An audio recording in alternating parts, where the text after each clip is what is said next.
Joining us now to discuss all of it, Daniel Turner is here. He's the founder and executive director of Power the Future, and he joins us now. Hello, Daniel. Vince, great to be with you. Thank you. Okay, so big picture, how do you view the government's role in preparing for fires like this? What could be done?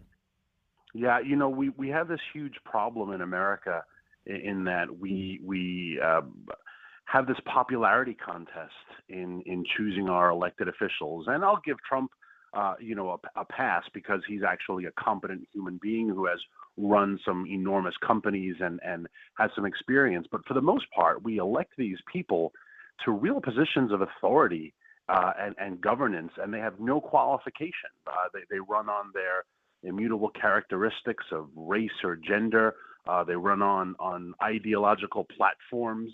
But then we give them the power or the responsibility to govern, to manage, to do the boring things like water mitigation strategies and forest management and grid maintenance. And no one ever seems to do that, right? And that's where America is on this brink of collapse. I'm not an urban planner. That's not my expertise. But I am a climate change guy. And Gavin Newsom, Karen Bass, heck, even David Axelrod was tweeting how this is all climate change. And the problem here is that when you get to blame climate change, you, like Pontius Pilate, right? You get to wash your hands of responsibility. And you say, well, this is not my fault. It's climate change's fault. And you don't have to do the boring part of governing. I mean, really, when you think about it, Vince, did Gavin Newsom really run for governor to do forest cleanup? No, of course not. He ran for governor for social justice and equity. And those are cool and fun and sexy. But when people's lives are being destroyed and their homes are being destroyed because you don't do the boring part, yes, you have to wonder, why are we electing these people? Right, and the question I would ask them is, did climate change divert water from the north into the Pacific Ocean? Did climate change send firefighting equipment to Ukraine? Did climate change fire the people who work for the LA Fire Department who didn't get the jab? Did climate change do that? Did climate change prioritize not your ability to fight fires, but instead skin color, gender, and whether or not you're a member of the LGBTQ community as the number one thing? I'm pretty sure climate change wasn't involved in any of that. That was all lefty, Democrat hubris and incompetence. No, and here are some examples of where the green agenda gets power and they get to implement their rules because they tell you this is going to create a green utopia. And California is the green utopia. That's the other thing that we have to be very careful on. There's no passing the buck. There's no finger pointing elsewhere. California is run completely and thoroughly and unabashedly by Democrats and has been for decades, and they created this utopia. But for example, one of the green policies, it is still illegal to water your lawn in California, and it has been since the drought. The drought was really over in 2022, but the law was never rescinded. Well, if you can't water your lawn, you're going to have a lot of dead lawn and a lot of dead patches, and that's tinder, right? That's kindling getting ready to go up. Yeah. It's illegal to remove underbrush and fallen trees because the environmentalists have argued that that's where little critters make their habitat, and they do, right? If you have a fallen tree, a little squirrel or chipmunk family is going to move in, but that's also kindling, and that contributes to forest fires as well. And so these green folks have had the ability to put in ridiculous rules, really risking the lives of people. And fingers crossed, up till now, it's been okay. But now everything perfect storm, and this is the result of all of these bad decisions. Right, and at the end of when you're triaging your values, why are humans at the very bottom of the list for the left? Yes, lower than the smelt, and that's why Donald Trump keeps talking about that. And this is the problem we see in all environmental fights, whether it was the spotted owl going all the way back to the 90s, whether it's salmon. The environmentalists make it sound like these species are disappearing. Like there are lots of smelt in the world. Maybe this one little area of California doesn't have smelt anymore. But you know what? New York City doesn't have coyotes anymore either because people moved in. And that's okay, right? I mean, people do have priority over nature. Yes, we can coexist. But when nature begins to threaten humanity, humanity has to win. And I often call the Green Group misanthropic. They deeply hate humanity. And Yes. this is a wonderful example of So- how misanthropic the Greens are. And one of the unfortunate realities is that the United States, in many ways, is tethered to California's environmental policies for a range of reasons that you know more deeply than I do.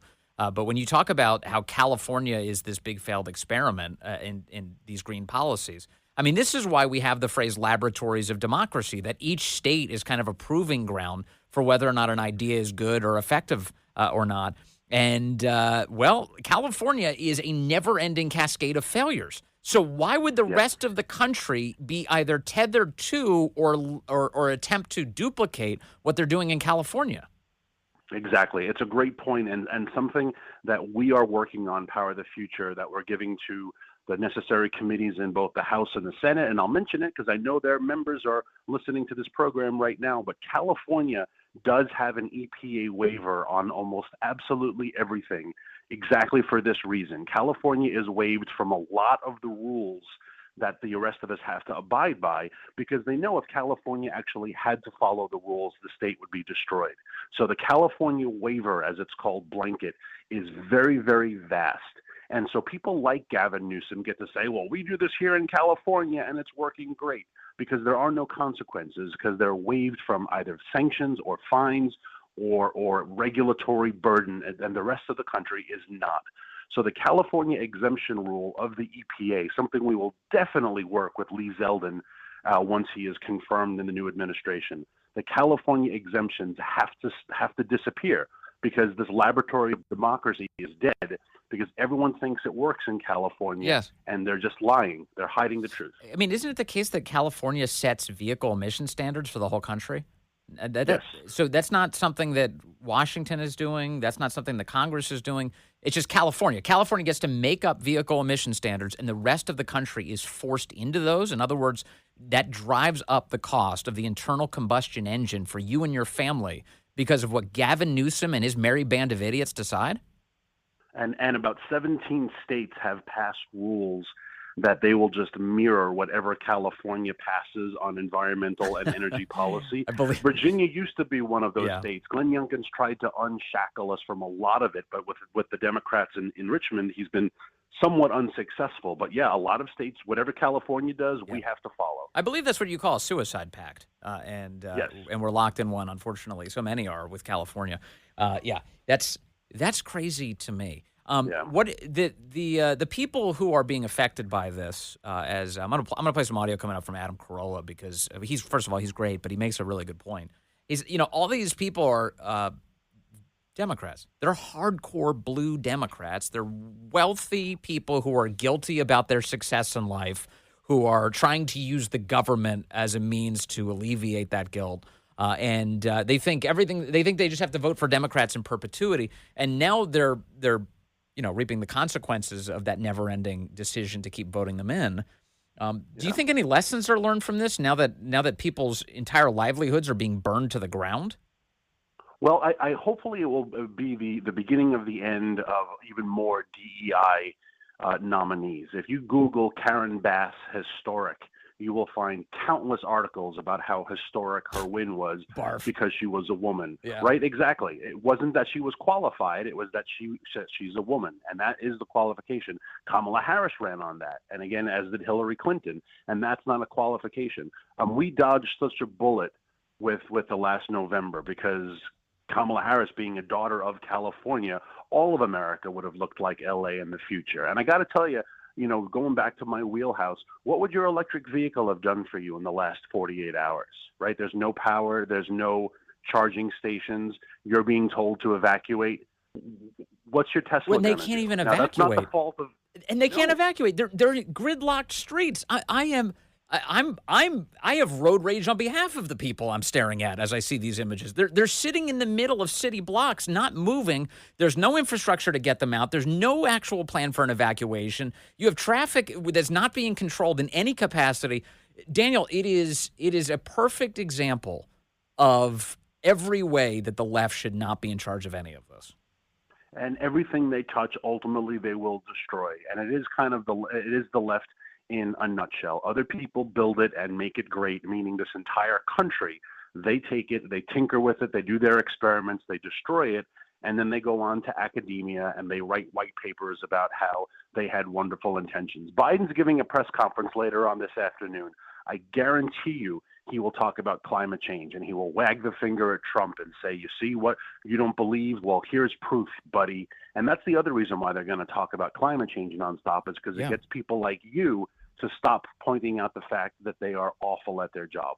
Yeah, that's what they're trying to. They're trying to basically, mount the distraction from their incompetence. In fact, here's an example of their incompetence. Here's the governor of California, Greasy Gavin Newsom, talking to Anderson Cooper about the water supply. Hey, how come the fire hydrants don't have any water? Here's what the governor of the state said. What is the situation with the water? Obviously, in Palisades, ran out last night in the hydrants. I was talking to the firefighter in this block. They left because there was no water in the hydrant here. The local folks are trying to figure that out. I mean, the local folks are going to figure that out. What do you mean the local folks? You're the governor of the state. You can't offer an answer to that question on national television? Where the hell is the water? There may not have been water in the hydrants, but for the first time in Los Angeles' history, they have an historic head of the fire department with a lesbian woman. So that's something to celebrate. Yeah, she's right? a proud member of the LGBTQ community. In good standing. She's up on her fees and everything. Every year she pays her dues. And this is all that they shove down our throats. And our kids are getting dumber because our teachers stink, because our schools are collapsing, but we have diversity. Our cities are crumbling, our subways are unsafe, but we have diversity. You saw what happened in East Palestine, Ohio, but we were told Pete Buttigieg is gay, and that we're supposed to celebrate that too.